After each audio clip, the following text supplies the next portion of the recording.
नमस्कार शेतकरी मित्रांनो, आता बघणार आपण कांदा बाजार भाव. तर पहिली बाजार समिती मित्रांनो, कोल्हापूर येथे कांद्याची आवक होती मित्रांनो 4061 क्विंटलची. तर किमान दर होता 1000 रुपये, कमाल दर होता 3100 रुपये व सरासरी दर होता 2200 रुपये. आता पुढली बाजार समिती मित्रांनो, मुंबई कांदा बटाटा मार्केट येथे कांद्याची आवक होती मित्रांनो 9506 क्विंटलची. किमान दर होता 2300 रुपये, कमाल दर होता 3000 रुपये व सरासरी दर होता 2650 रुपये. आता पुढली बाजार समिती मित्रांनो, नागपूर येथे लाल कांद्याची आवक आली मित्रांनो 1800 क्विंटलची. किमान दर होता 2500 रुपये, कमाल दर होता 3300 रुपये व सरासरी दर होता 3100 रुपये. आता पुढली बाजार समिती मित्रांनो, अमरावती फळ आणि भाजीपाला येथे लोकल कांद्याची आवक आली मित्रांनो 420 क्विंटलची. किमान दर होता 2000 रुपये, कमाल दर होता 3600 रुपये व सरासरी दर होता 2800 रुपये.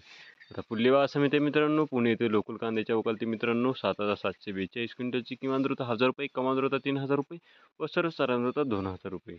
आता पुढली बाजार समिती मित्रांनो, नागपूर येथे पांढऱ्या कांद्याची आवक आली मित्रांनो 1000 क्विंटलची. किमान दर होता 2700 रुपये, कमाल दर होता 3300 रुपये व सरासरी दर होता 3150 रुपये.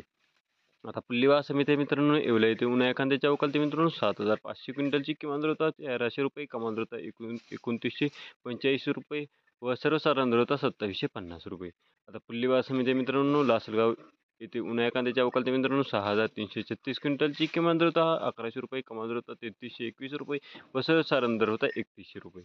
आता पुढली बाजार समिती मित्रांनो, लासलगाव इंचूर येथे उन्हाळ्या कांद्याची आवक आली मित्रांनो 8500 क्विंटलची. किमान दर होता 1200 रुपये, कमाल दर होता 3500 रुपये व सर्वसाधारण दर होता 3150 रुपये.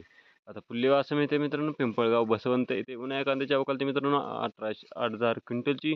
तर किमान दर होता 1100 रुपये, कमाल दर होता 3586 रुपये व सर्वसाधारण दर होता 3250 रुपये. तर अशा तऱ्हेने याचे कांदा बाजार भाव. व्हिडिओ जर आवडला असेल तर व्हिडिओला लाईक करा व जास्तीत जास्त लोकांपर्यंत शेअर करा व चॅनल नवीन असेल तर चॅनलला सबस्क्राईब करायला मात्र विसरू नका.